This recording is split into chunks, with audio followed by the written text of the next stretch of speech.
Again, welcome to this April edition of Elam Adult Ed. Happy to see you all here. Had a little kerfuffle during Palm Sunday with the threatening weather. Our speaker for April was going to be there early because of her schedule. So we did a T-Berry shuffle, and Mark Tranvik volunteered to do his talk early for today.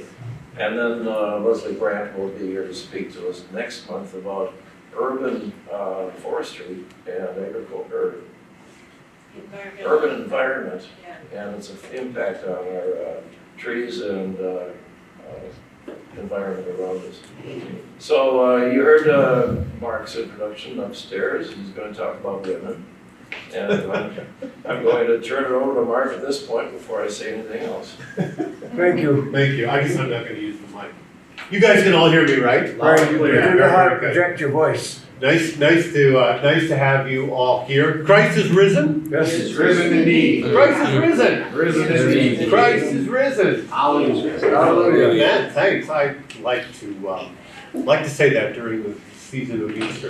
And again, thank you for coming. Mark Tranvik, member of Elam, and I teach at Luther Seminary in St. Paul as well. And we're going to try to keep it as interactive as possible. In other words, if you have questions or things you don't understand, or maybe things you disagree with, please don't hesitate to raise your hand and jump in here, and we'll keep it as conversational as possible. I probably have too much material. I'll try not to rush. But if something isn't clear, please let me know about that as well. We're going to take a look this morning at what it was like to be a woman 500 years ago during the time of the Renaissance and the Reformation in Europe. So 500 years back, I'll try to establish just what that was like, lay the groundwork for that. And then within that, we're going to take a look at one woman in particular, Catherine von Bora, who became Martin Luther's wife.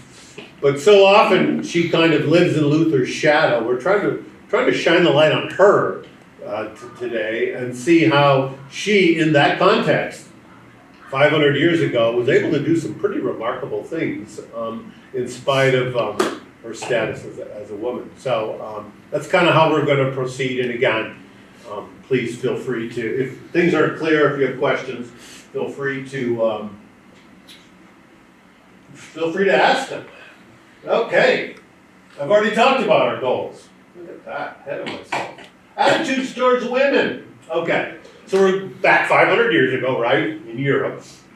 Two streams of thought, two ways of thinking about women are kind of entering the conversation at this time. It is a very Christian society, of course, in Europe at this time, with a tiny minority of Jews, but for most people, right, Christianity is their faith and their religion. Nevertheless, they are not only thinking within a Christian framework, they're also very much influenced by the classical heritage, going back to Greece and Rome, Plato, Aristotle, those folks, right? Okay?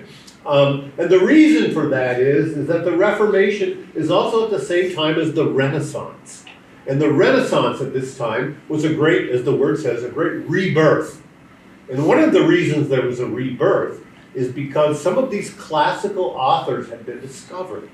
And they were being read again. And so they're influencing the way people think.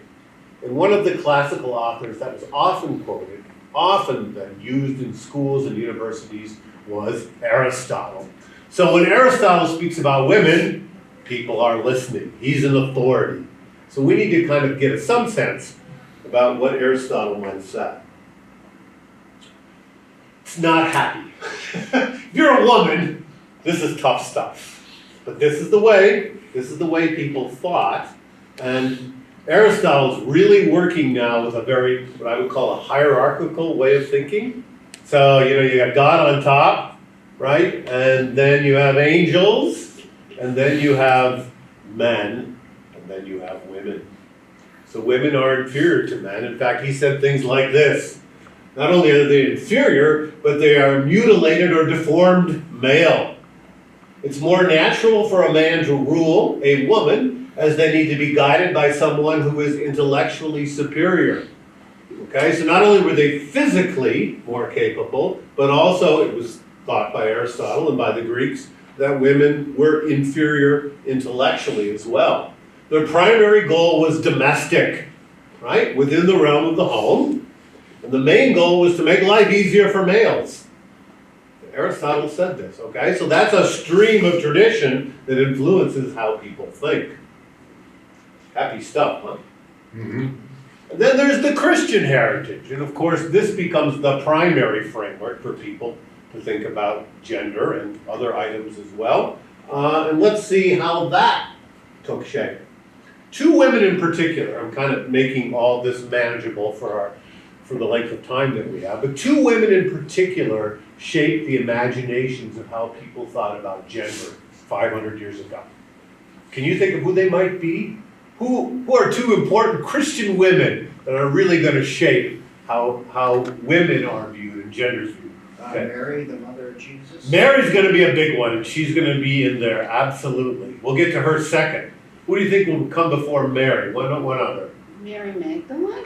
Ooh, of course, she had kind of this shadow, and she did absolutely affect how people thought about their life of faith, but she wasn't a primary source. Anybody else? Go back to the Old Testament. Go back to the first woman. Esther? No. Oh. Eve. Yeah, Eve. So what about Eve? She listened to the snake. She did, yes.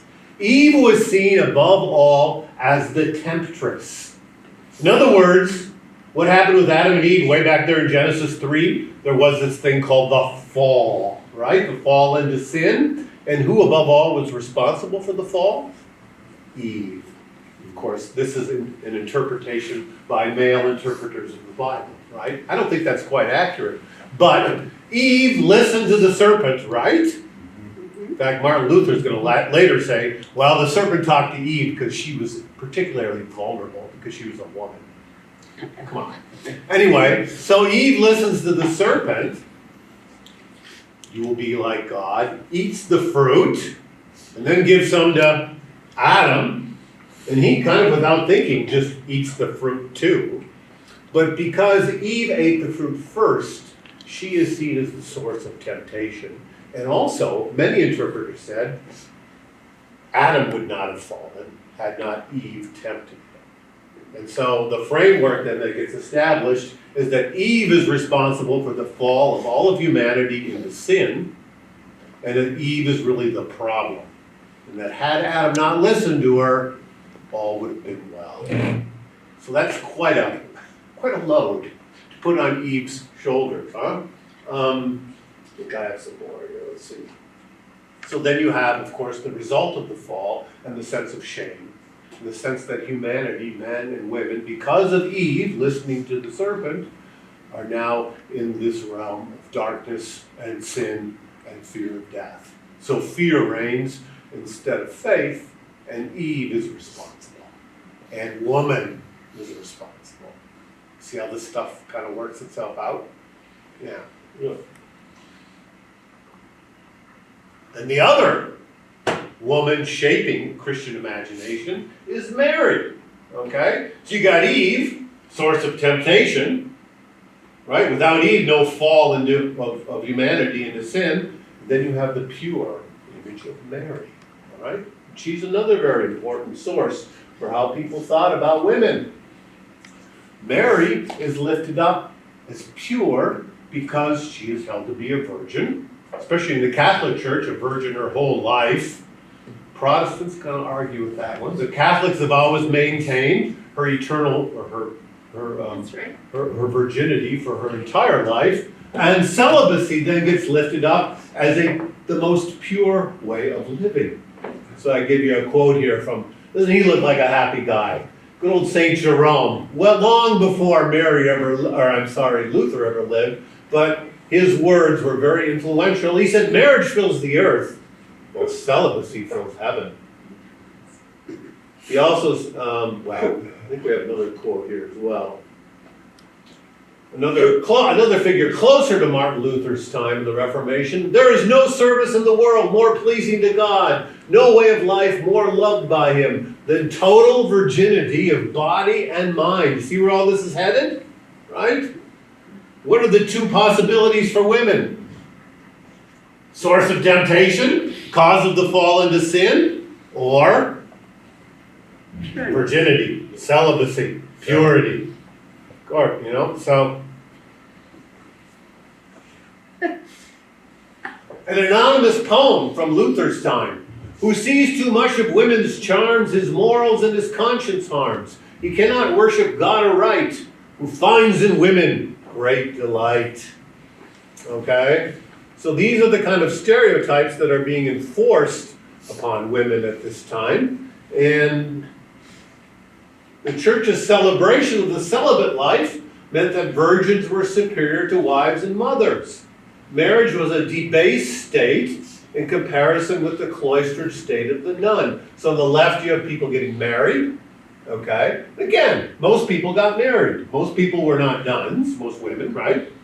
On the other hand, let's be clear, the life of the nun, because the nun had taken a vow of poverty, chastity or celibacy, and obedience, that life was closer to God than the life of the woman who was living the daily life, right, of raising children, being married, having a family, as many, many women were in the 16th century.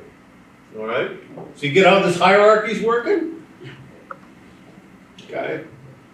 You got Eve and you got the Virgin Mary sort of setting the tone, and then you got Aristotle mixed in there as well. And so that's kind of the status of women at the time of Luther. Questions or comments on that? All you women here feeling affirmed? Yes, disgusting. Okay. The roles for women at the time of the Reformation. So let's try to put it on the ground. So what was it actually like for women 500 years ago? I've given you this sort of framework and the stereotype kind of way of thinking. But what actually was the actual life of women in the 16th century? And of course, we're looking at women maybe who are a little bit above the life of the peasant woman, but still, I think there's some universal stuff going on here as well. First of all, the world of work. They rarely received training, as only men could attend universities, right? Higher levels of learning were not open to women at this time. Actual experiences meant they were often doctors, midwives, nurses, or healers. That was a common term for women at this time, because even though a woman might not have received a higher education or a university degree, practical experience said women were involved at the bedside, right? People who are ill, women who are giving birth, on and on and on and on. And so women became very accomplished at the medical sciences, and such as it was in those days, and they acquired the name of healer. That was common. That's for a woman who had special expertise in the realm of health. But again, of course, no university degree was available to them, but they did have recognition that they had special gifts, especially when people were ill or giving birth. Women also had open to them the role of domestic service. Many women who did not get married and who did not enter a cloister or become a nun, many women then entered domestic service.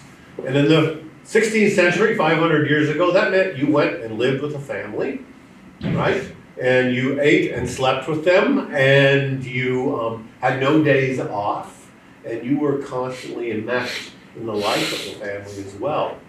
And of course, if the man of the household didn't like you, that was a big problem. First of all, they could be obviously physically or verbally abusive, and you couldn't do much about it.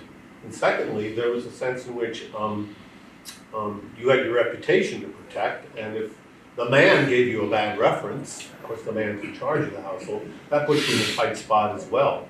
So domestic service was an option if you were not married and were not in a cloister, but it wasn't an easy one. And but this is something, of course, that many women had to experience. Women also sold their goods in the marketplace. Those of you who have been to Europe, you know that there's usually a big marketplace in the center of all these towns, and that's where the people still do today, right? Bring their goods to sell. Women, of course, they sewed, they made baked goods, whatever could be sold, whatever excess could be sold, to gain a little bit of money, and of course a little bit of independence as well. So that would have been a possibility. Prostitution was another possibility, of course, and prostitution was legal in most places in Europe during this time, and it was seen then as a release valve for the male, of course. And of course, women then who ended up in this profession were looked down upon, but sometimes it was the only thing available to them. And a little bit about women in education, like talked about that. Women in family life, we talked about that. The gender roles were well defined. Males ruled, they must be firm and just. Family life was very public, and thus tyranny and violence were frowned upon. I mean, it's not like the male in the household had free reign to do whatever he wanted with a woman. Again, we're in the village here, or in the smaller town, and people can hear your voice being raised, or they can see evidence of you being physically abusive. So there's a sense in which that kept kind of a governor on some of that excessive behavior. Nevertheless, it couldn't have been easy. The basic duty for women was to manage the household, bear children. The life of a woman was closely linked with reproduction. Going back to the Christian heritage here, right? Be fruitful and multiply. And thus, having children was your main role. And of course, women who could not have children, that was a what? Sense of shame, societally, but also what did it mean with your relationship with God? You couldn't have children. Damaged goods. You're damaged goods, exactly. In some sense, God is frowning upon you as well. So not only were you ostracized socially, but also in the eyes of God, at least as people looked upon it, there's something wrong with you, right? So,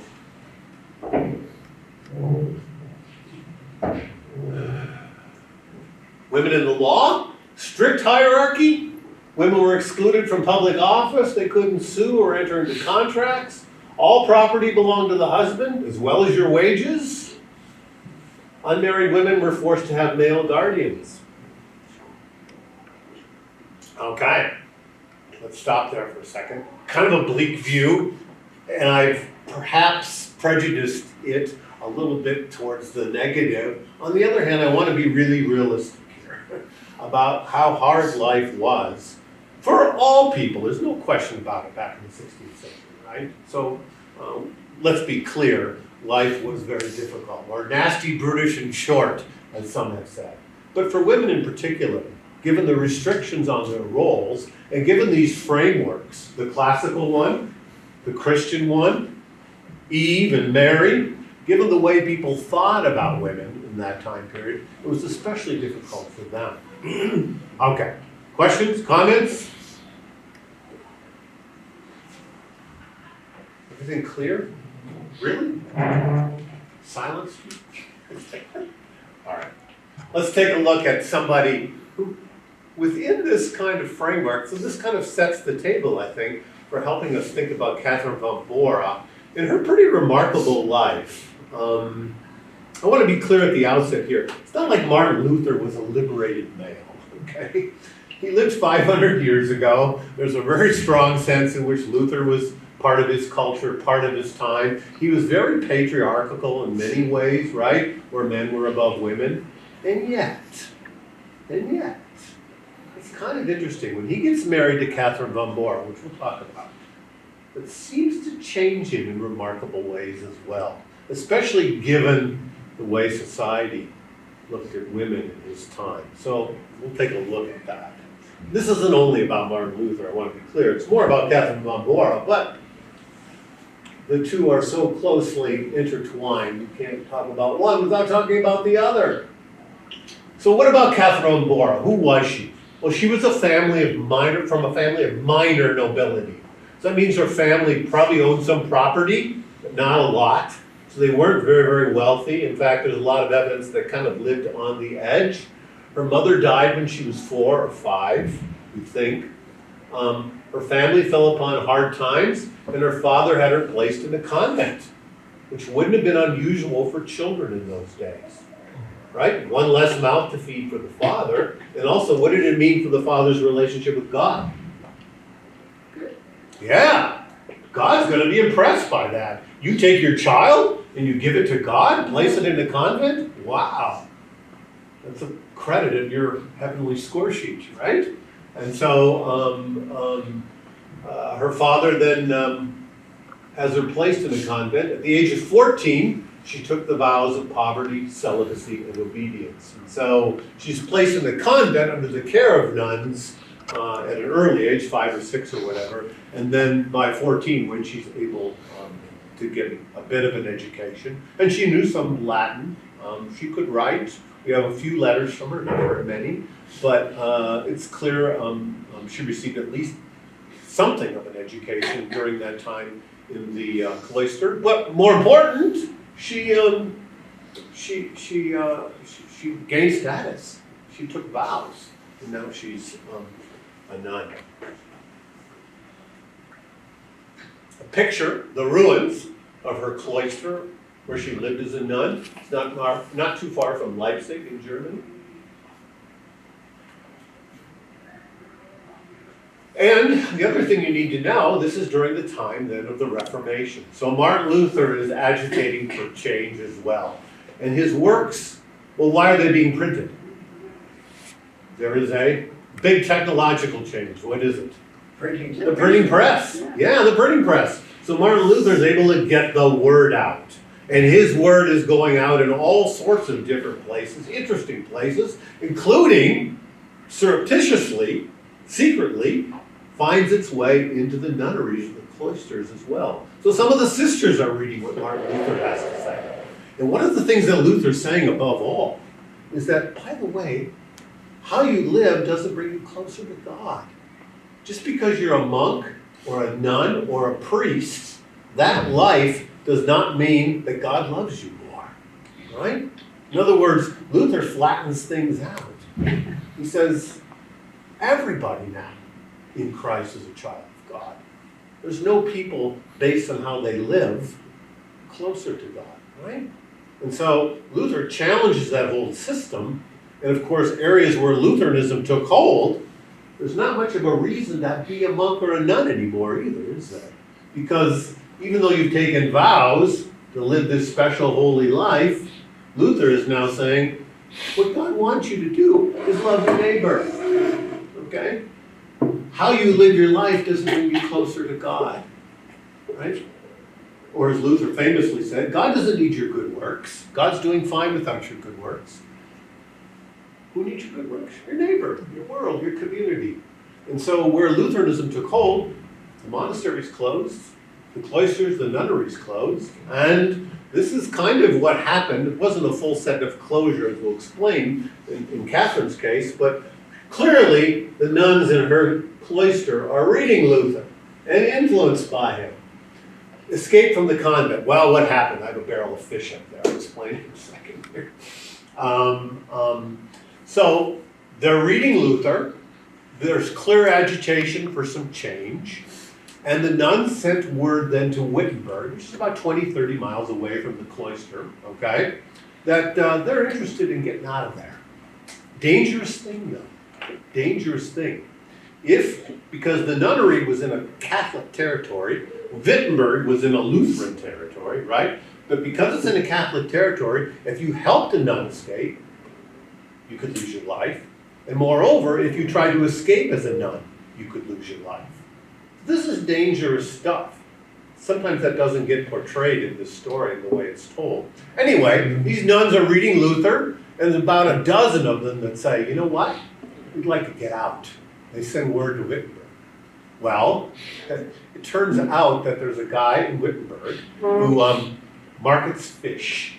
And he would regularly take fish from Wittenberg and bring it up to this convent where these nuns were.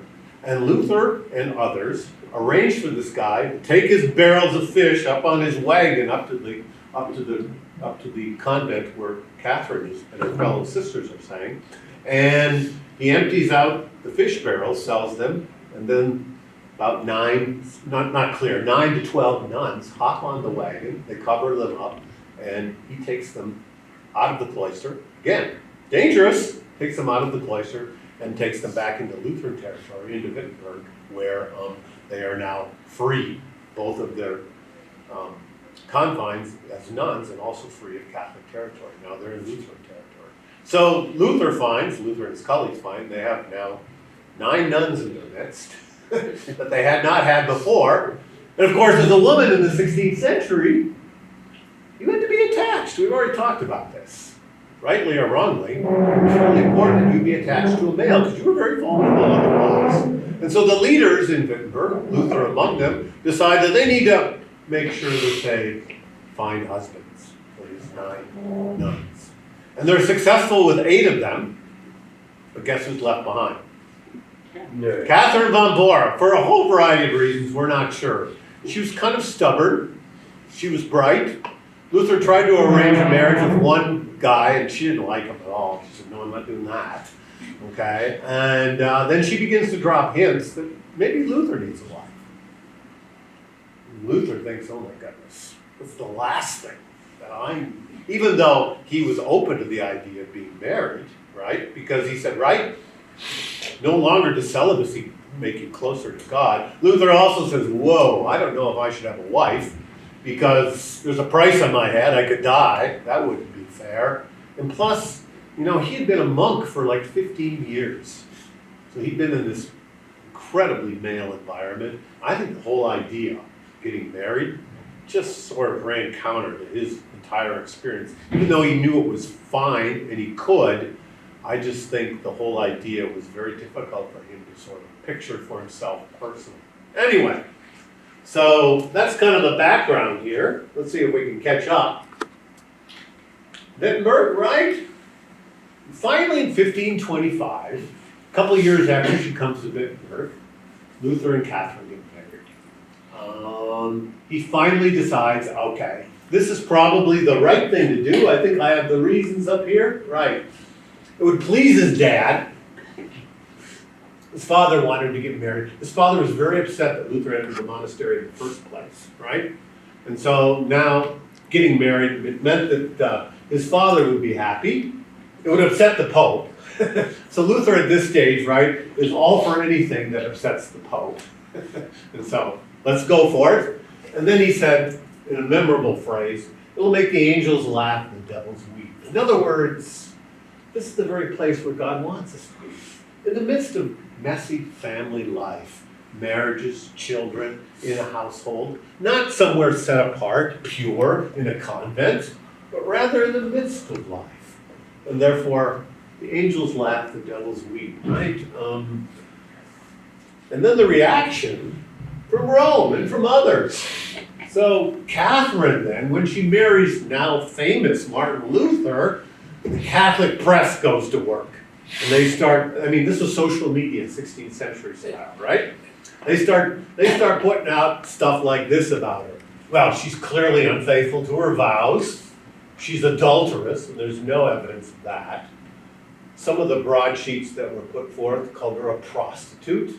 And quoting one, she had come to Wittenberg like a dancing girl in a tantalizing dress and lived with her pimp, Luther. Thus the Catholic propaganda of the 16th century, all right? Anything you can do to degrade Luther, and of course, now the woman that he's married to. So within Lutheran circles, Catherine, of course, is favorably looked upon, but within Catholic circles in the wider world, she's really seen as lower than a prostitute. She has really done something by marrying Martin Luther, the arch heretic. She's made herself a heretic and really condemned herself, both in the eyes of society, again, not Lutheran society, but the larger society, and also finally when she dies, right? And now we got to shift a little bit and quote Luther a lot because we don't have a lot of stuff from Catherine herself because of the nature of the sources in the 16th century, but you kind of get a picture of what she was going through the words of Luther. Luther said, I'm not madly in love, but I cherish my wife. In other words, this is not a marriage based in some rapturous kind of love, some kind of romance. This is not Hallmark card, folks. No way, right?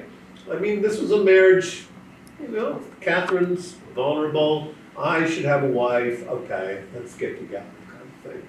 You don't get a sense that, this was, a torrid romance by any stretch of the imagination. So I'm not in love, but I cherish my wife, says Luther when he first gets, how would you like that? You hear that from your spouse when you get married. You know, okay, let's do it, fine, whatever. Luther was also shocked. He said this, man has strange thoughts the first year of marriage.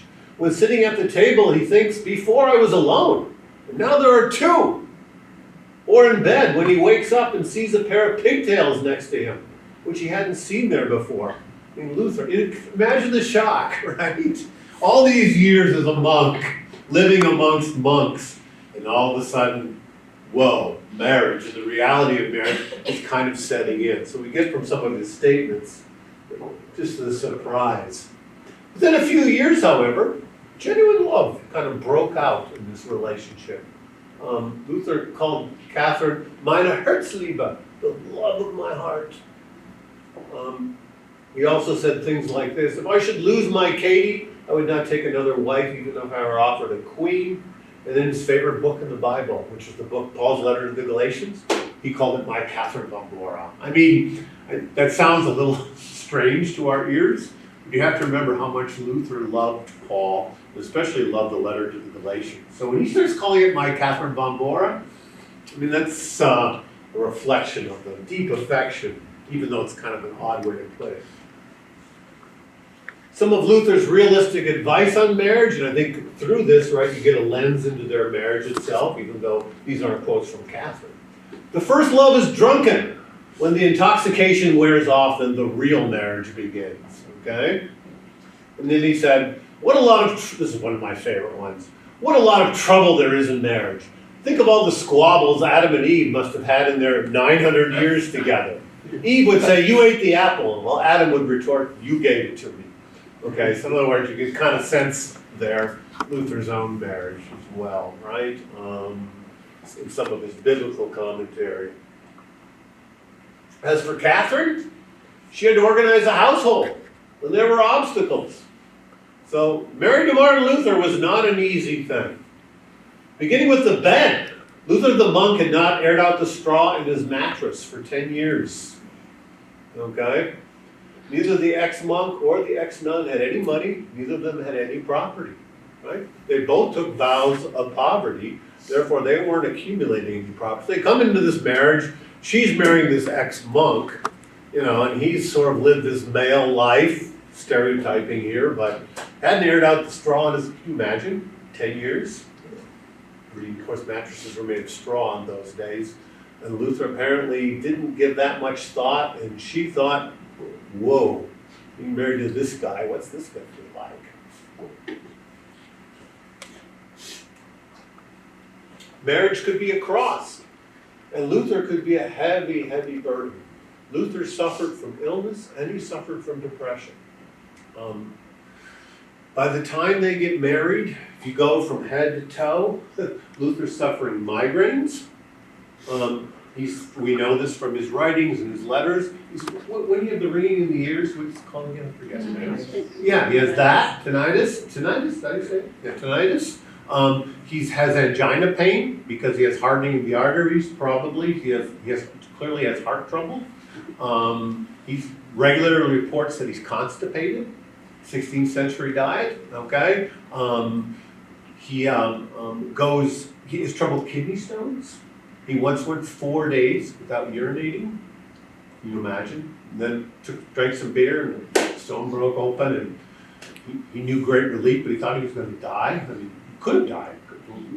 You medical people, uremic poison? Uremic, yeah, okay. And then also, as a youth, he had moving right down the body here, he had a wound from a knife wound. He was out walking or running, and the knife stabbed him in his thigh and created a deep wound. Anyway, that never properly healed, so that would periodically fester as well. So from head to, physically, right? And then there's the emotional side of it. Luther would go into these dark, dark valleys, right? Where he thought all was lost. You might think, well, Martin Luther, once he came to understand what faith was all about, then that everything would be sunshine. No. He thought faith was often accompanied by moments of doubt and despair and darkness, and he knew that personally. And Catherine Rambora had to live with this because they weren't just moments, they often were days where he would go into these downward spirals. He used to call it like a holy despair. In other words, in the midst of it, he hated it. And once he got out of it, he said, well, I can see how I learned to trust more, trust God more in the midst of all that. But I wouldn't wish it upon anybody. And there's one funny story, kind of funny, in that Luther was in one of these moods and couldn't get out of himself, just stuck. And Catherine starts walking around the house dressed in black, head to toe. Luther thought, well, she's probably grieving somebody died. And he looks at her and says, who died? I didn't know about this. Who passed away? And she goes, apparently you did, from the way you're acting. She tried to sort of shock him, elbow him in the ribs, say, hey, come on, fella. It's not just about, right, you and getting, so she was patient. She was probably impatient as well with him. And this was not an easy guy to live with, to say nothing of him being gone a lot. And as we shall see, they had 6 children, probably 4 or 5 orphans to look after. This is not an easy life. They were given the 40-room Augustinian cloister in Wittenberg. It's a huge house, right? 6 children, adopted maybe 4, 5, 6 orphans. She took in student boarders. She took in people fleeing from the plague, people fleeing from religious persecution. They came to Wittenberg. They naturally were housed in the Augustinian cloister. It had more rooms than any other place in the town. Catherine herself milked, planted, slaughtered the cattle, made cheese, brewed beer, tended an orchard, and she was the family accountant. She kept all the books. She kept track of all the money. Luther was terrible with money.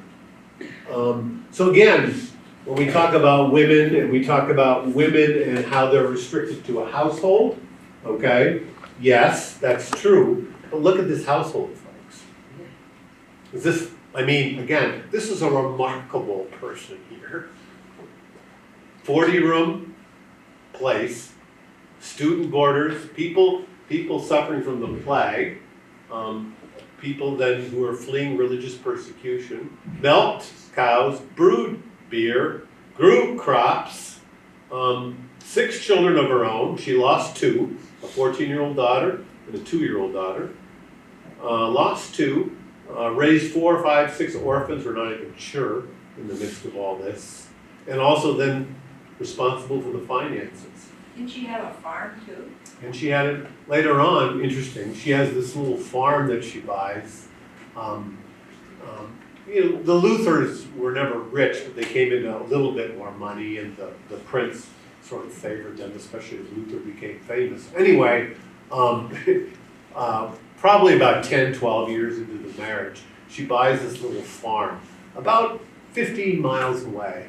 And Luther would report it in his letters once in a while. Yeah, Katie's off that.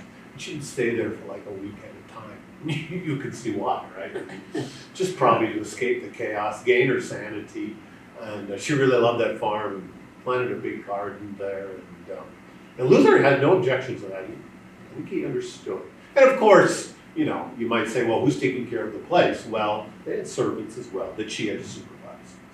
So, Catherine Rambora, given the restrictions on women in the 16th century, I want to sort of lift her up as somebody who's working within these restrictions, no question, right? She's not a liberated woman in the 21st century understanding. At the same time, she's doing something remarkable, and I think Luther recognizes this as well. Well, I know he did. We'll talk about that in a second.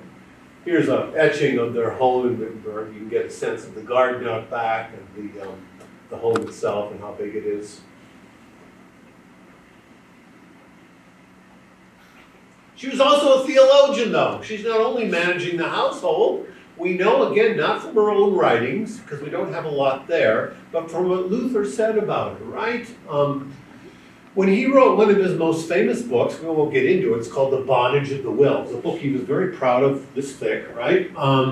He regularly in his table talks, so secretaries were taking down his conversation now when he was at table, but he's regularly referring to Catherine von Bohr's formative role in helping him think about how to put together this book. So she's a theologian in that sense. Luther provides her with detailed theological analysis of some of his meetings with other theologians. In other words, he will describe to Catherine, here's what we're thinking about, here's what we're arguing about, here's the point of discussion, right? And sometimes Luther's colleagues accused her of having too much influence over him. Not domestically now, but theologically. So again, given the constraints on women, right? Women were inferior to men, women weren't as smart as men. Here's a woman with a voice at the table, clearly being listened to and shaping the thoughts of the 16th century, probably one of the brightest minds in the 16th century, and certainly one of the most famous people in the 16th century. And she has a role in all this, a big role, a huge role, not just in the experience of lived life, but also in the mind as well.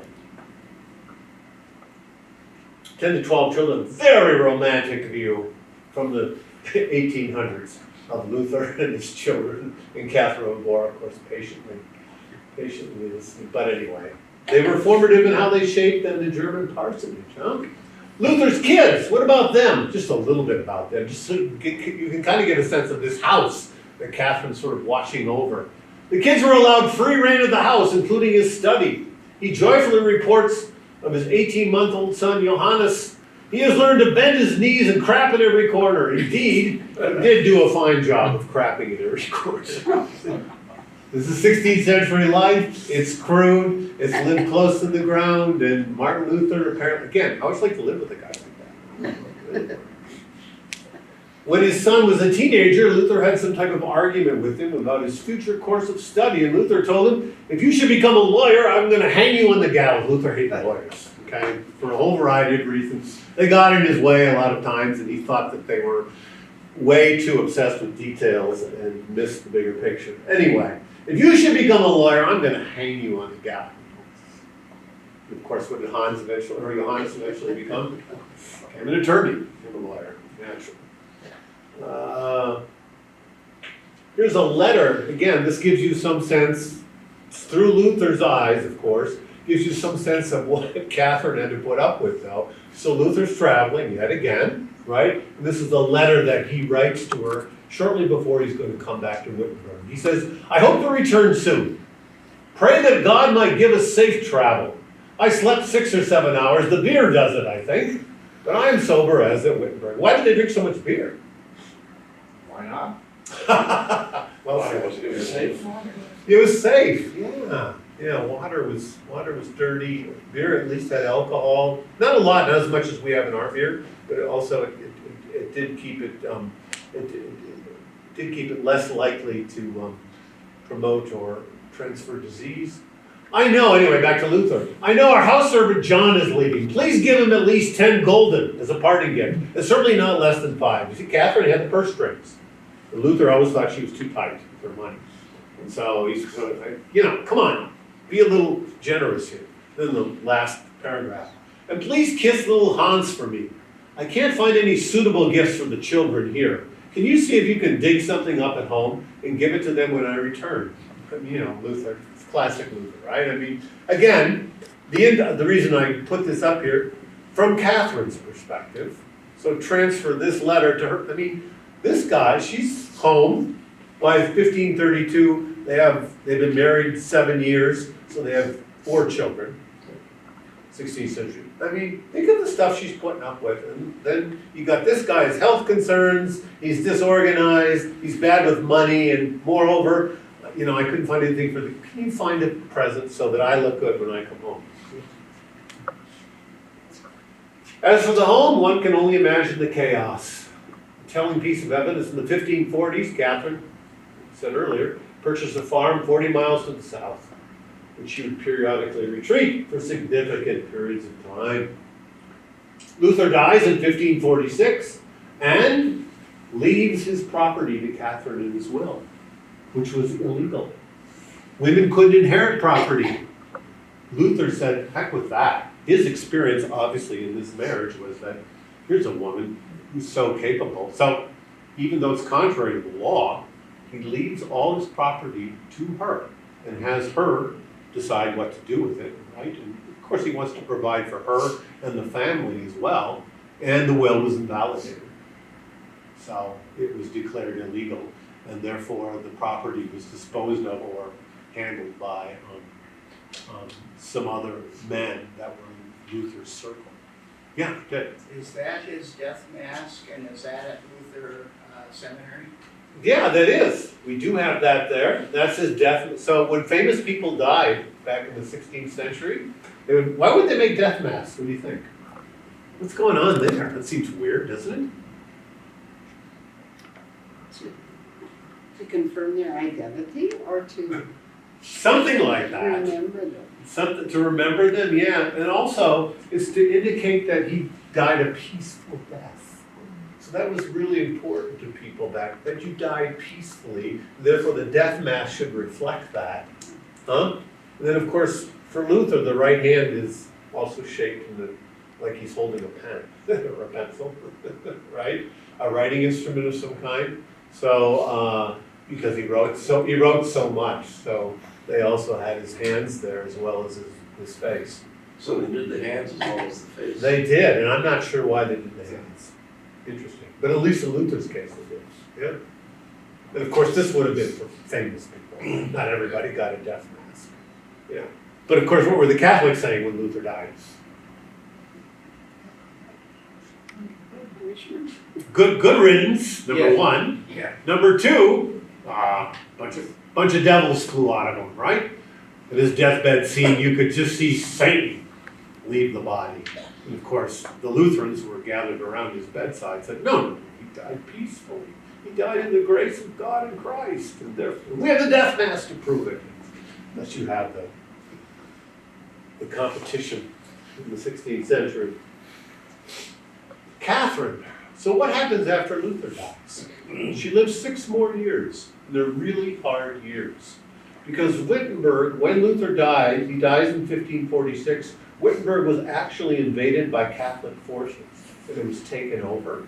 And therefore, to be a Lutheran at that time was very precarious. So she has to flee. In fact, it happened twice. Once because the Catholic forces invaded, then she got to come back, and then once because the plague hit.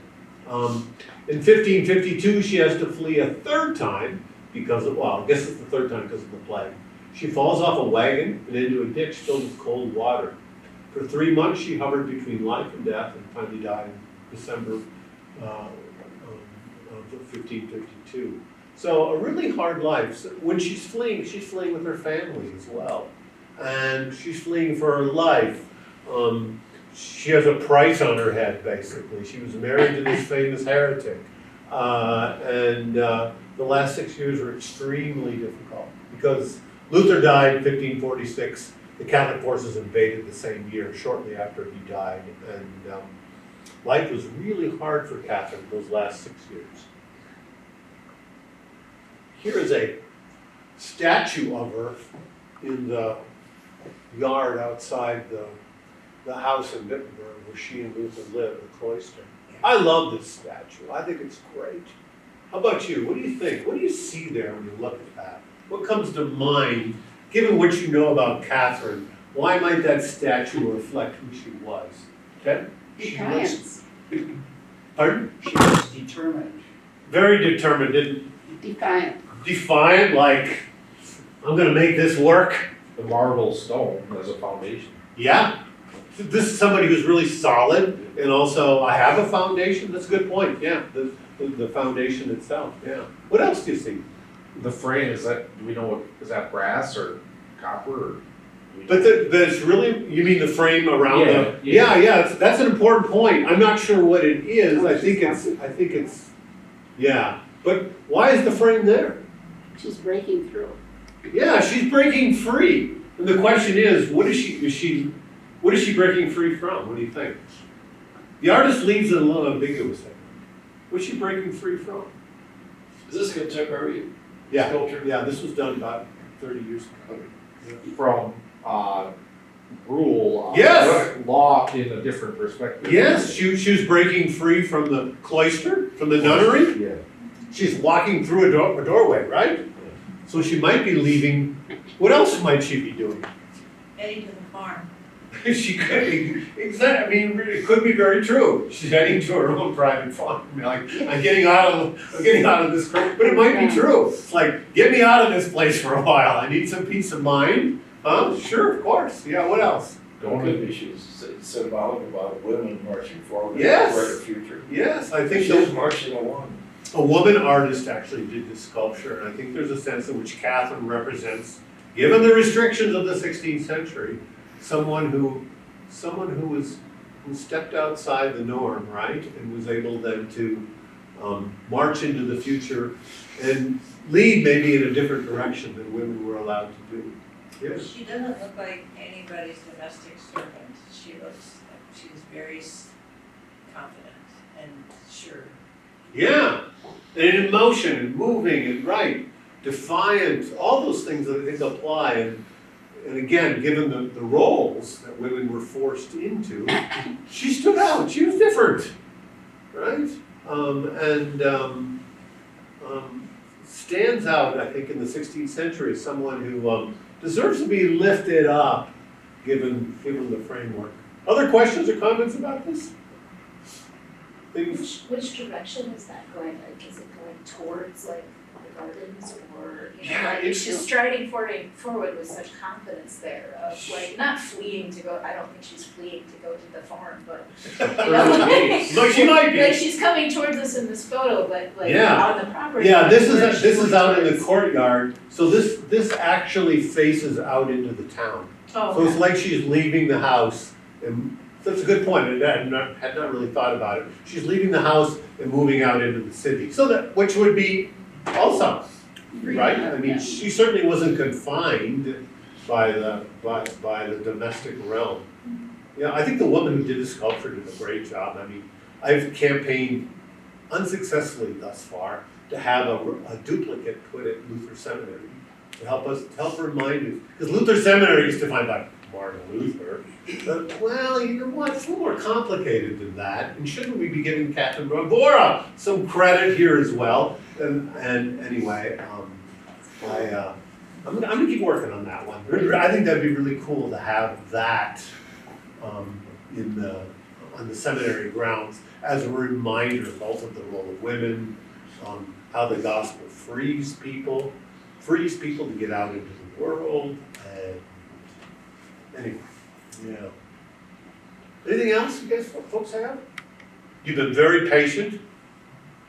Good questions, comments. I appreciate that, and I hope the takeaway here might be, I hope, an appreciation of 500 years ago, what life was like, especially for women, and how difficult it could be, and how they were pigeonholed and wedged into a particular way of life that often wasn't their choosing, and the reasons why that happened. And also, I hope you see that part of our own faith heritage, there's a remarkable woman, married to Martin Luther, who was not defined by Martin Luther. She was a formidable force in her own right, and in spite of her circumstances, was able to give the rest of us, I think, down through the ages, a model of what it means to be a faithful Christian, to break out of stereotypes, and to think about what the life of faith means for our time. Thank you.